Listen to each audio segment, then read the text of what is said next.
Minha gratidão ao coro pela inspiração deste hino, coroando aquilo que já vem acontecendo no culto até este momento. Quero dizer mais uma vez da minha alegria, da minha satisfação em estar com os irmãos nessa igreja tão querida, tão especial para nós, pastoreada por alguém também tão significativo para a nossa vida, um amigo tão querido. Hoje a alegria de acrescentar também o contato, o encontro com os irmãos da Primeira Igreja Batista em Curitiba, tão bem representada aqui nessa noite. Uma satisfação poder reencontrá-los, revê-los. Alegria de poder estar aqui com a Alice. Hoje ainda sem as nossas filhas, talvez amanhã já as duas possam vir, mas hoje estava com atividade na igreja. Espero que amanhã elas possam estar aqui também nos acompanhando. Mas, irmãos, quero dizer da minha alegria em poder participar e poder compartilhar com os irmãos algumas considerações a partir do tema desafio que tem sido proposto. Discípulo de Cristo, um estilo de vida. Conforme combinamos ontem, a nossa ideia seria refletir a partir de ontem sobre o ser discípulo de Cristo e o que isto nos proporciona. Por isso, consideramos ontem aquilo que adquirimos, aquilo que recebemos a partir de nosso encontro com Cristo. Hoje, gostaria de refletir sobre ser discípulo de Cristo e o que isto me torna. Quais as implicações do ser discípulo de Cristo e de que maneira isto se manifesta e se verifica em minha vida. Para então amanhã refletirmos sobre ser discípulo de Cristo, o que Cristo me propõe. Eu queria, como fizemos ontem, convidá-los a se colocarem de pé para acompanharem a leitura de 2 versículos em que Jesus faz referência a esta proposta que ele tem para nós. No capítulo 8 do Evangelho segundo João, no versículo 31, e em seguida no capítulo 15 do mesmo Evangelho, no versículo 8. João 8, 31. Naquele contexto em que Jesus fala sobre a verdade que liberta, e conhecereis a verdade vos libertará. No versículo 31, que é o versículo que mais nos interessa aqui, ele diz... O João narra da seguinte forma: Jesus dizia, pois, aos judeus que criam nele: se vós permanecerdes na minha palavra, verdadeiramente sereis meus discípulos. No capítulo 15, versículo 8, agora as palavras são do próprio Jesus, naquele texto em que ele faz uma comparação entre nossa relação com ele e a relação existente entre os ramos de uma videira e o seu caule. E ele diz no versículo 8 de João 15, nisto é glorificado meu Pai, que deis muito fruto, e assim sereis meus discípulos. Vamos curvar as nossas cabeças para falar com Deus. Pai querido, como temos sido enriquecidos ao ouvir a Tua voz no decorrer deste culto. Como temos sido aperfeiçoados pelo privilégio de estar na Tua presença. Como tem sido bom te adorar e exaltar o Teu nome. Como é bom estar na comunhão com os nossos irmãos. E agora eu te suplico, Pai, que Tu continues a falar ao nosso coração através da Tua palavra. E conforme nos prometes, que não permita, Senhor, que as nossas limitações humanas sejam impedimento. Mas por Tua bondade fala o nosso coração. É a oração que fazemos no nome de Jesus. Amém. Irmãos, podem se sentar. Se a ideia é refletir hoje sobre ser discípulo de Jesus, o que isso me torna, na verdade a ideia é que consideremos algumas características que devem ser encontradas em nós, capazes de nos identificar como discípulos de Cristo. E eu começaria por lembrar que quando Jesus fala sobre aquilo que Nicodemos precisava experimentar para ter a certeza da vida eterna, capítulo 3 do Evangelho segundo João, Jesus diz necessário vos é nascer de novo. O apóstolo Paulo reflete muito bem isso, falando de sua própria experiência e daquilo que ele podia observar na vida dos outros. E ao escrever a segunda carta aos Coríntios, no capítulo 5, em seu versículo 17, num texto bastante conhecido, Paulo diz que se alguém está em Cristo, nova criatura é. As coisas velhas já passaram e eis que tudo se fez novo.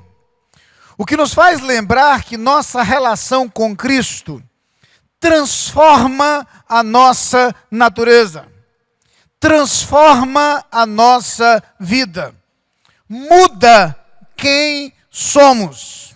Deve-se lembrar que ontem nós mencionamos que o Evangelho diverge de qualquer outra ideia ou proposta sobre religião, porque não apresenta uma proposta de adesão, mas de relacionamento. E o relacionamento com Cristo não apenas muda o modo como nós pensamos, não apenas muda o modo como nós vemos as coisas, não apenas altera os nossos conceitos, mas a nossa relação com Cristo transforma a nossa natureza. Ser discípulo de Jesus Cristo, portanto, significa ter uma natureza nova, uma natureza diferente. Nas palavras do capítulo 6 da carta aos Romanos, o que nos é proposto é viver em uma novidade de vida. É vida nova. Não é por acaso que a melhor representação que temos da experiência de conversão é o batismo, que nos lembra a imersão, como que simbolizando o sepultamento para o ressurgir de uma nova vida. De acordo com as Escrituras, em Cristo nós somos vivificados, nós vivemos novamente. E essa vida que vivemos em Cristo Jesus é uma vida diferente da outrora vivida, da outrora experimentada. Uma vida na qual não são as circunstâncias que são transformadas, mas nós somos diferentes. Talvez você já tenha ouvido uma história curiosa a respeito de Agostinho de Hipona, que viveram uma vida depravada antes de ter um encontro pessoal com Jesus. E ele conta que logo depois da sua conversão, num certo dia, ele caminhando pelas ruas da cidade onde morava, foi avistado por uma prostituta que o conhecia muito bem. E ela então começa a se aproximar dele e percebe que ele está se distanciando. E ela começa a se aproximar mais e ele começa a correr mais. E ela vai então bem para perto dele e ele se distancia. Diz: "Ô, gente, não está me reconhecendo não, eu sou a mesma pessoa." Ele diz: "Mas eu não sou. Eu não sou mais o mesmo." Nós fomos transformados por nosso encontro com Cristo Jesus. E nessa novidade de vida, há alguns indicadores que devem ser percebidos em nós. Eu queria convidá-los nesta noite a tentar identificar esses elementos. Mas eu quero combinar algo com você. Quando nós tratarmos aqui dos sinais dessa nova vida, você vai me prometer que você não vai procurar esses sinais na vida dos outros, certo? Você vai procurar na sua, certo? Eu sei que é mais complicado, dá mais trabalho, é mais difícil. É muito fácil procurar isso na vida dos outros. Meu desafio para você hoje à noite é que você procure na sua, certo? De acordo com as Escrituras, há alguns indicadores e alguns sinais dessa nova natureza. E eu começaria justamente por dizer que nessa nova vida, como discípulos de Cristo, nós somos marcados por um profundo compromisso com a sua palavra. O próprio Jesus Cristo disse no texto que lemos inicialmente: "Se permanecerdes na minha palavra, verdadeiramente sereis meus discípulos." Discípulos de Cristo Jesus são comprometidos com a sua palavra. São discípulos que conhecem a sua palavra. Até porque o próprio Jesus tinha essa característica. Jesus se mostra um profundo conhecedor das Escrituras, lembrando que as Escrituras para Jesus eram o que para nós é o Antigo Testamento. Nós temos as Escrituras completas com o Novo Testamento. Mas Jesus já demonstrava em sua vida um profundo conhecimento, e era nas Escrituras que ele encontrava as melhores maneiras de se apresentar. Era nas Escrituras que ele encontrava, inclusive, a melhor maneira de se proteger diante da tentação.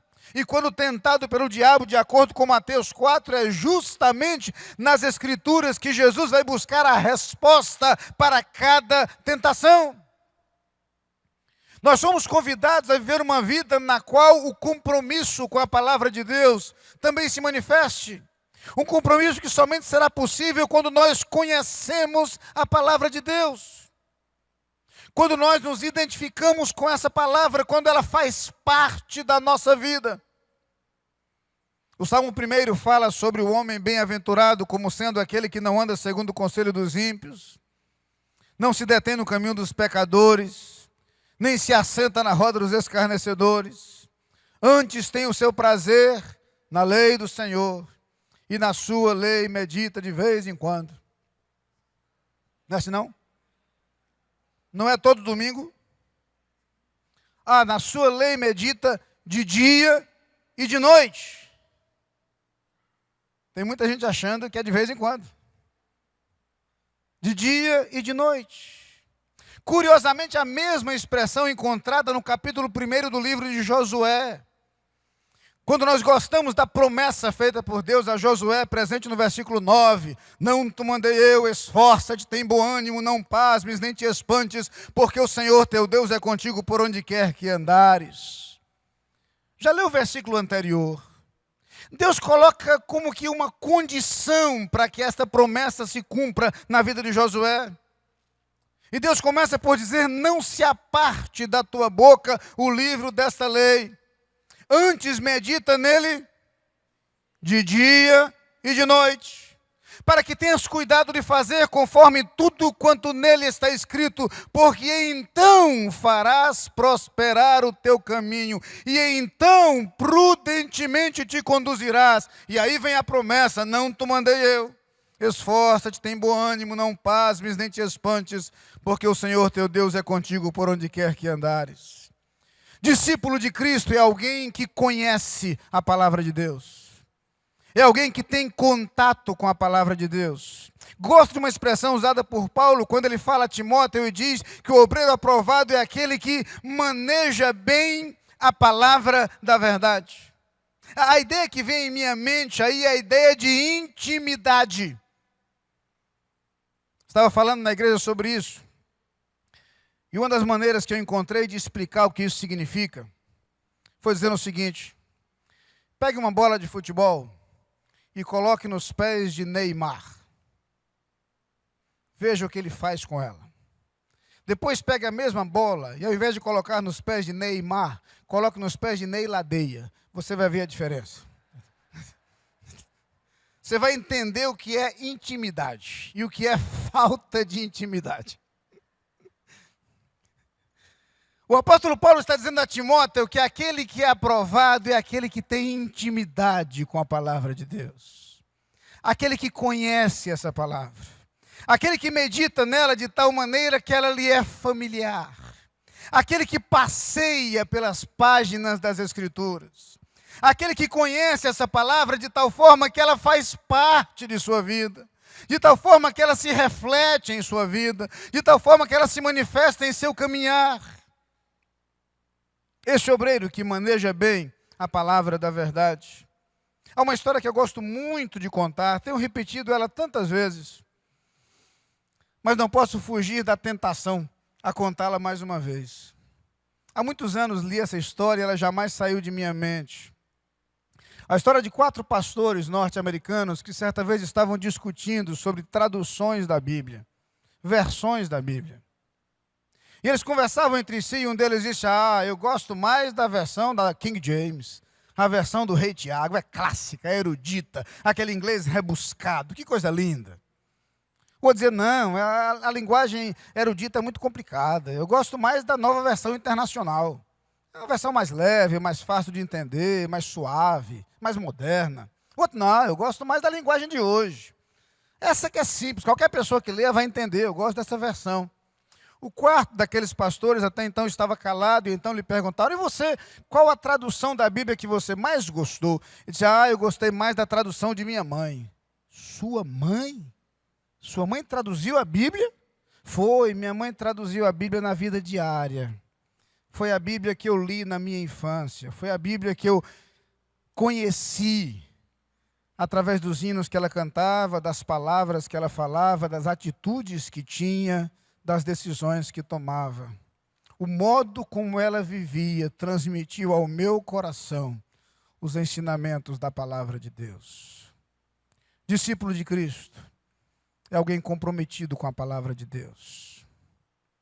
Está aí um excelente indicador dessa nova natureza que encontramos em Cristo Jesus. Mas deixe-me lembrar um outro indicador. Este outro indicador do ser discípulo de Cristo, além do compromisso com a sua palavra, é a sua identificação com Cristo. É a sua semelhança a Cristo.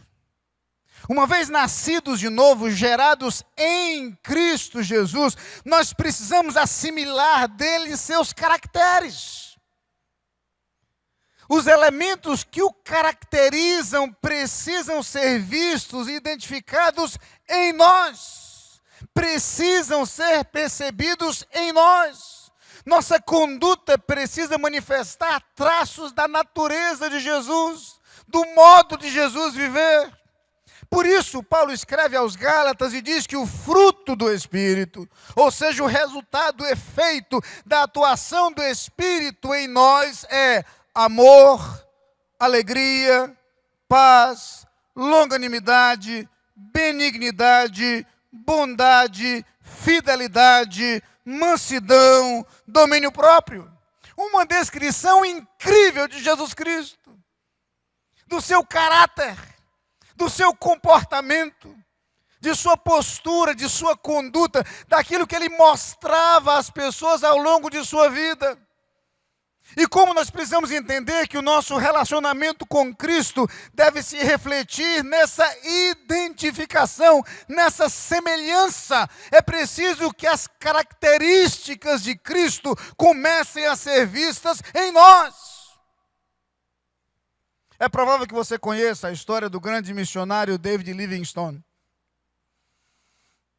E é um detalhe interessante a respeito de sua história. É que muitos anos depois de sua morte, quando alguns missionários voltaram aos lugares e às tribos por onde ele passara, e começaram a pregar sobre Jesus e falar sobre a vida de Jesus, a reação de muitos nativos foi: a gente conhece esse homem, ele morou aqui. E os missionários tentaram explicar que não, estavam falando de alguém que viveu há 2000 anos atrás. Disseram: não, essa pessoa que o Senhor está dizendo, ela morou aqui entre nós. Irmãos, nós precisamos de discípulos de Cristo que se pareçam com Ele. O processo de discipulado tem como proposta esse relacionamento a partir do qual as características nos são transmitidas e são assimiladas por nós. Nós precisamos de servos de Cristo que apresentem Cristo ao mundo, que mostrem Cristo ao mundo. Nós precisamos de uma igreja que seja a representação de Cristo no mundo. Nós precisamos de servos de Deus cujas atitudes, cujo comportamento, cujas palavras, cuja conduta, cujas ações e, sobretudo, cujas reações sejam semelhantes às de Cristo Jesus. Mas eu tenho uma boa notícia para lhe dar. A boa notícia é que isso é possível. E eu diria mais, é um processo natural, se nós investimos em nosso relacionamento com Cristo. Porque esta semelhança com Cristo acaba sendo um resultado automático de nossa comunhão com Ele, de nossa caminhada com Ele. Jesus chega a dizer, perceba bem, no mesmo capítulo 15 do Evangelho segundo João, que mencionamos agora há pouco, vejam que palavras ousadas, as palavras do Filho de Deus. Ele diz: se vós estiverdes em mim, e as minhas palavras estiverem em vós, pedireis o que quiserdes, e vos será feito. Já pensaram nisso? Que garantia, que declaração de Jesus. E por que a Bíblia diz, Tiago vai dizer que nós pedimos e não recebemos porque pedimos mal? Como é que é isso? Jesus está nos dizendo simplesmente o seguinte: se vocês estiverem em mim e as minhas palavras estiverem em seu coração, nós estaremos tão identificados que o que você quiser será exatamente o que eu quero. O seu desejo será simplesmente o meu desejo, porque a minha vontade encherá o seu coração. Por isso ele diz, pode pedir que vai acontecer. Porque haverá uma identificação dos seus desejos com os meus desejos, dos seus sonhos com os meus sonhos, das suas prioridades com as minhas prioridades. É lindo o modo como Paulo descreve esse processo. E Paulo vai buscar uma imagem surpreendente no livro do Êxodo. Na segunda carta de Paulo aos Coríntios, no capítulo 3, Paulo vai fazer referência a um episódio curioso que acontece no Êxodo, quando Moisés subia ao monte e se encontrava com Deus. Lembram-se de quando ele descia, que acontecia um detalhe interessante? O rosto de Moisés brilhava. Até um detalhe histórico curioso é que a palavra hebraica que designa brilho é muito semelhante à palavra que designa chifres. E a antiga Vulgata traduziu dessa forma, dizendo que o rosto de Moisés tinha chifres. Claro que a chifre naquele tempo não tinha a conotação que tem hoje para nós aqui, né? A ideia era de força, poder, era esse sentido. Mas é por isso que em algumas antigas esculturas de Moisés, as mais famosas do mundo, ele aparece com chifres, inclusive. Mas a tradução correta não é essa, a tradução correta é brilho. O rosto de Moisés tinha brilho. E em perfeita coerência com isso, o texto diz que Moisés punha um véu sobre o seu rosto. Então nós lemos a narrativa de Êxodo e entendemos que Moisés punha um véu para que as pessoas não vissem o brilho do seu rosto. Paulo explica melhor isso. E ele diz em 2 Coríntios 3,13: e não somos como Moisés, que punha um véu sobre a sua face para que os filhos de Israel não olhassem firmemente para o fim daquilo que era transitório. Paulo está me ajudando a entender que, na verdade, o véu colocado sobre a face de Moisés não era bem para que as pessoas não vissem o brilho, mas para que as pessoas não percebessem que aquele brilho era passageiro. A sensação de um brilho que desvanecia não seria tão interessante. E Paulo diz então que nós não somos como Moisés. E no versículo 18, mais adiante, ele vai explicar isso melhor, dizendo: mas todos nós, com o rosto descoberto, refletindo como espelho a glória do Senhor, somos transformados de glória em glória na mesma imagem como pelo Espírito do Senhor. Paulo está me dizendo o seguinte: quando Moisés tinha um contato com Deus no monte, seu rosto brilhava. Mas depois Moisés se distanciava daquele contato com Deus e o brilho desaparecia. Mas a proposta que ele tem para nós é diferente. A proposta que ele tem para a minha vida é que meu rosto brilhe cada dia mais. O que ele deseja é que nós brilhemos mais e mais. Que nós nos assemelhemos a Cristo cada dia mais. Que o brilho em nossa face seja crescente, progressivo. Que nós nos aperfeiçoemos. Fomos lembrados disso num texto que lemos já nesse culto. Nós prosseguimos para a estatura de varão perfeito, à medida da plenitude de Cristo Jesus. É esta a ideia. E é por isso que desde o Antigo Testamento já nos é assegurado que a vereda dos justos é como a luz da aurora que vai brilhando mais e mais até ser dia perfeito. A proposta é que nos aperfeiçoemos cada dia mais. Ser discípulo de Cristo é ser cada dia melhor. É ser cada dia mais parecidos com Ele. É estar cada dia mais próximos dEle. É refletirmos cada dia mais de quem Ele é. Como cantávamos há tantos anos passados, que a beleza de Cristo se veja em mim, toda a sua admirável pureza e amor. Irmão, ser discípulo de Cristo é ser identificado com Ele de tal forma que a nossa vida reflita características de Cristo e o façam cada dia melhor. Cada dia melhor. Ser discípulo de Cristo nos torna comprometidos com a sua palavra. Ser discípulos de Cristo nos torna identificados com Ele. Mas eu queria mencionar ainda que ser discípulos de Cristo também se caracteriza por nossa influência no mundo, por nosso papel no mundo, por nosso lugar no mundo. Eu gosto de dizer, irmãos, que se nós fôssemos salvos apenas para ir para o céu, a transferência seria instantânea, seria imediata. Mas Deus nos quer aqui.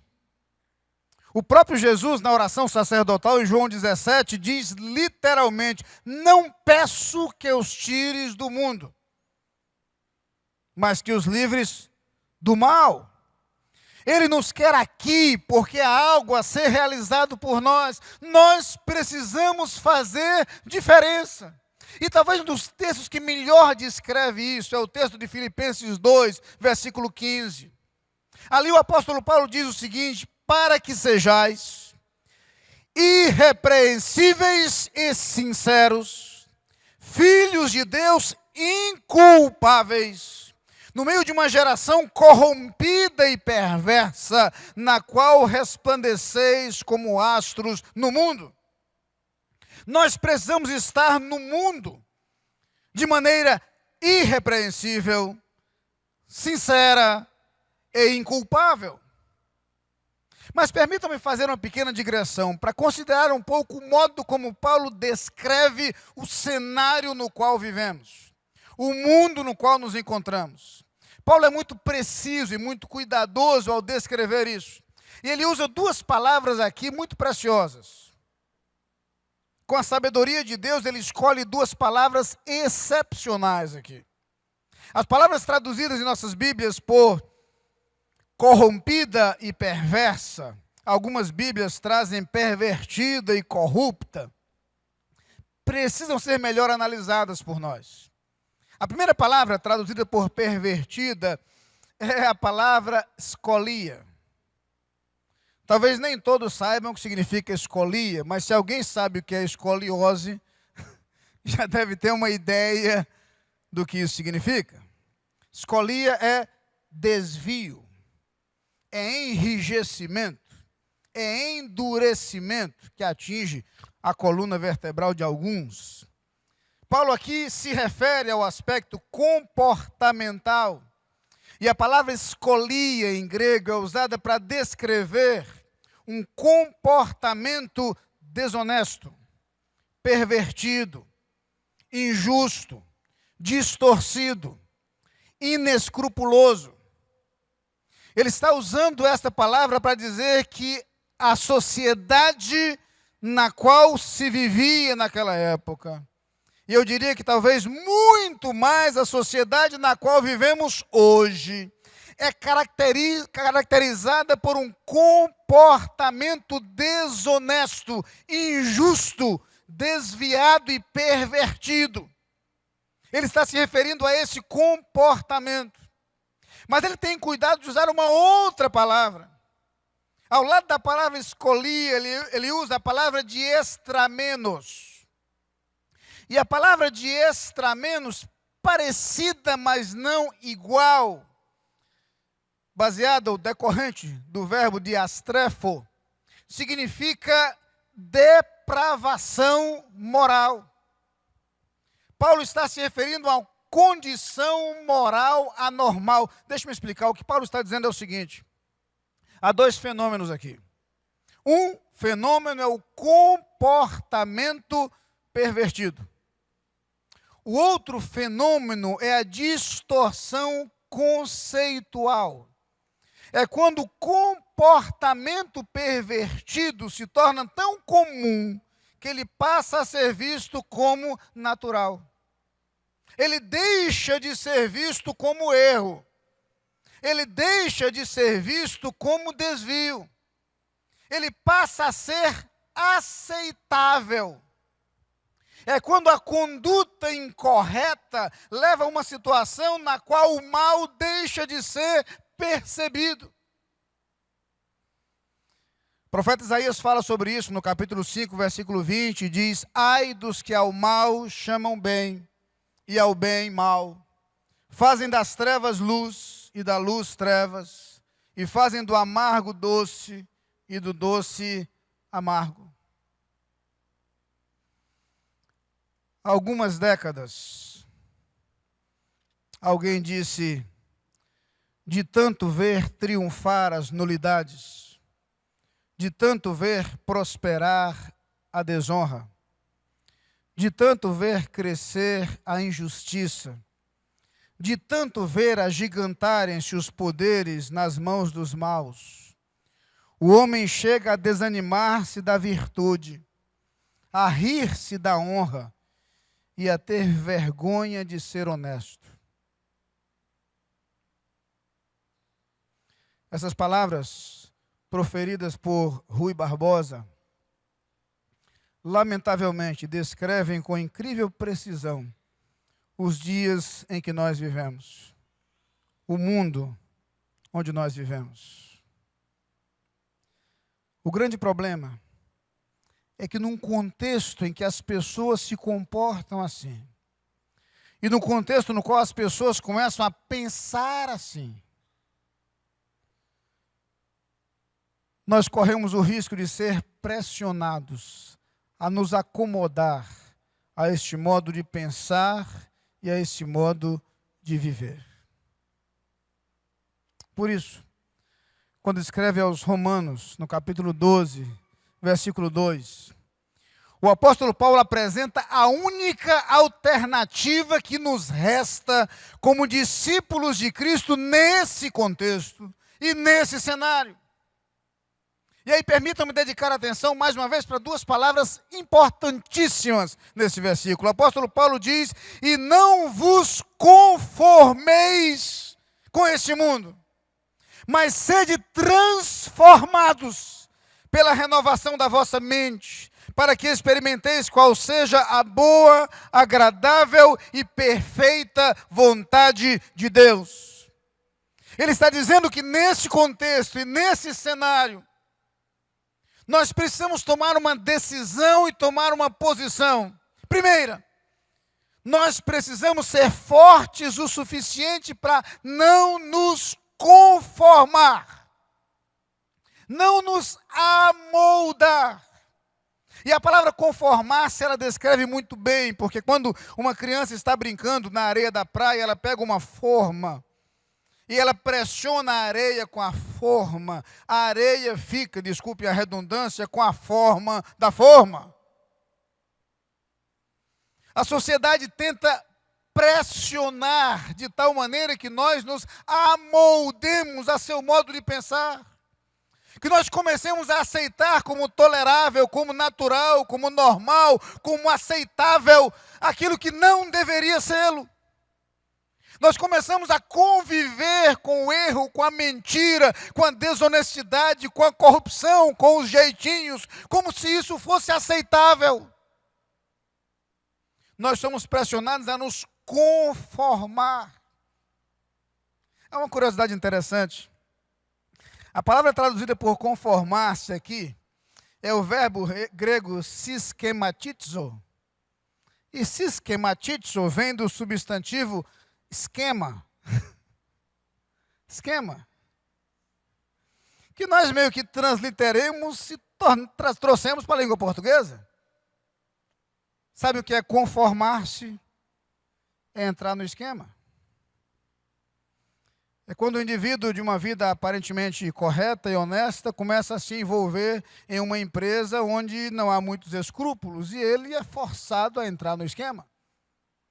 Ou quem sabe ele ingressa pela vida política e começa a ter uma tremenda dificuldade para preservar sua integridade. É mais fácil entrar no esquema.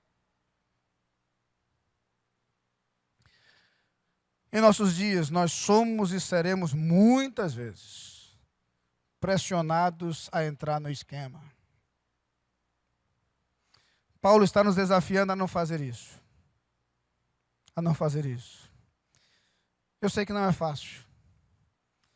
Eu não entendo muito de física. Provavelmente tem muita gente aqui que sabe infinitamente mais do que eu. Nunca fui bom nisso, não. Mas alguns conceitos básicos a gente sabe. Eu sei, por exemplo, que a única forma de resistir a uma pressão externa é com uma pressão interna igual ou superior à pressão externa. Está correto isso? Isso me lembra que a única forma de não me conformar é encontrando uma pressão interna capaz de resistir a toda a pressão externa que vem sobre mim. Por isso, Paulo diz, não vos conformeis, mas transformai-vos. Ou numa tradução mais adequada, sede transformados. Aí a palavra é conhecida. Metamorfou, o verbo transformar-se, encontrado aqui na voz passiva, para dar a ideia de que nós é que somos transformados. Lembra-nos que nós podemos sim, de dentro para fora, formar uma resistência suficiente para que as pressões externas não nos destruam. Lá no capítulo 4 da mesma carta aos Filipenses, versículo 8, Paulo dá uma dica muito interessante de como eu posso, por exemplo, prevenir a minha mente contra os conceitos negativos que vêm sobre ela. Ele diz, quanto ao mais, irmãos, tudo que é verdadeiro, tudo que é honesto, tudo que é justo, tudo que é puro, tudo que é amável, tudo que é de boa fama, se há alguma virtude, se algum louvor existe, seja isso o que ocupe o vosso pensamento. Eu sei que eu vou receber muitas pressões para ocupar a minha mente com um bocado de coisa ruim, que pelos mais variados meios de comunicação chegarão aos meus ouvidos, chegarão aos meus olhos. Mas ser discípulo de Cristo Jesus é ser irrepreensível e sincero, filho de Deus inculpável, mesmo no meio de uma geração corrompida e perversa. O que acontece então? Paulo explica no final desse versículo. Ele diz que nessa geração corrompida e perversa, nós resplandecemos como astros no mundo. Repetindo as palavras de Jesus no Sermão do Monte, no capítulo 5 do Evangelho segundo Mateus, no versículo 16, quando ele diz, assim brilhe também a vossa luz diante dos homens, para que vejam as vossas boas obras e glorifiquem a vosso Pai que está nos céus. Eu quero terminar lembrando, irmãos, que quando nós refletimos a luz de Cristo, os homens glorificam a Deus. Quando nós refletimos a luz de Cristo, as pessoas conhecem a Deus. Quando nós refletimos a luz de Cristo, as pessoas se aproximam de Deus. Ser discípulo de Jesus inclui alguns indicadores. Que tal olhar um pouco para si mesmo agora? Identificar em sua vida esses traços do caráter de Jesus. Esses traços da natureza de Jesus. Eu queria que você curvasse sua cabeça nesse instante. Enquanto nós ouvimos uma música suave, eu queria que você olhasse para dentro de si mesmo. Lembrado de que o discípulo de Jesus tem como traço de sua natureza um compromisso com a palavra de Deus. A palavra de Deus na qual ele deve meditar de dia e de noite. Uma palavra que deve fazer parte da sua rotina, que deve fazer parte da sua vida. Uma palavra com a qual ele deve preservar intimidade. Um discípulo de Jesus é alguém identificado com Cristo. Alguém que se parece com Ele, alguém que apresenta os traços da natureza e do caráter de Jesus no seu caminhar, no seu falar, no seu modo de viver, no seu modo de agir, no seu modo de reagir. Um discípulo de Jesus é alguém diferente do mundo. Porque ele nasceu de novo, ele é nova criatura, ele compartilha da natureza de Cristo, não da natureza pecaminosa do mundo. E por isso o seu modo de viver e de agir faz diferença onde ele está. Porque mesmo em meio a uma geração corrompida e perversa, ele é irrepreensível e sincero. E por ser inculpável, ele reflete a glória de Cristo como astro no mundo, como luzeiro no mundo. Talvez você precise agora orar como salmista e dizer ao Senhor, do modo como o salmista termina o Salmo 139, sonda-me, ó Deus, conhece o meu coração, prova-me, conhece os meus pensamentos, vê se há em mim algum caminho mau e guia-me pelo caminho eterno. Faça essa oração nesse instante. E corajosamente, peça a Deus que tire de sua vida aquilo que não corresponde à sua nova natureza. Aquilo que não corresponde à vida de um discípulo de Cristo. Peça a Deus que tire de sua vida aquilo que não combina com a natureza de alguém que nasceu de novo. Alguém que deve, onde quer que esteja e por onde quer que vá, refletir a imagem de Cristo, o caráter de Cristo, a beleza de Cristo. E diga ao Senhor agora, enche o meu coração daquilo que te agrada. Enche o meu coração daquilo que me torna parecido contigo. Enche o meu coração daquilo que te alegra, daquilo que corresponde à tua natureza. Eu quero ser um discípulo de Cristo, com tudo o que isto significa. Um discípulo que por sua vida reflita o caráter de Cristo.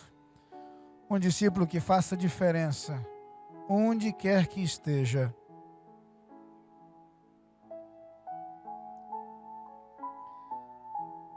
Senhor Deus, nós abrimos o nosso coração diante de Ti. Cada um de nós tem algo a Te dizer neste instante. Cada um de nós tem algo em que Tu precisas agir, porque nós precisamos de transformação. Nesse processo de aperfeiçoamento em que nos aproximamos de Cristo Jesus, em que buscamos ser muito mais parecidos com Ele. Todos nós identificamos em nossa vida algumas coisas que precisam ser mudadas. Algumas coisas que ainda precisam, Senhor, do Teu agir e da Tua manifestação. Por isso nós oramos neste instante, pedindo, Senhor, o Teu agir em nossa vida. Nós nos colocamos no Teu altar. Nós queremos ser discípulos de Cristo. Discípulos que vivam de tal forma que as pessoas que nos conhecem glorifiquem a Ti. Que as pessoas que nos conhecem se aproximem de Ti.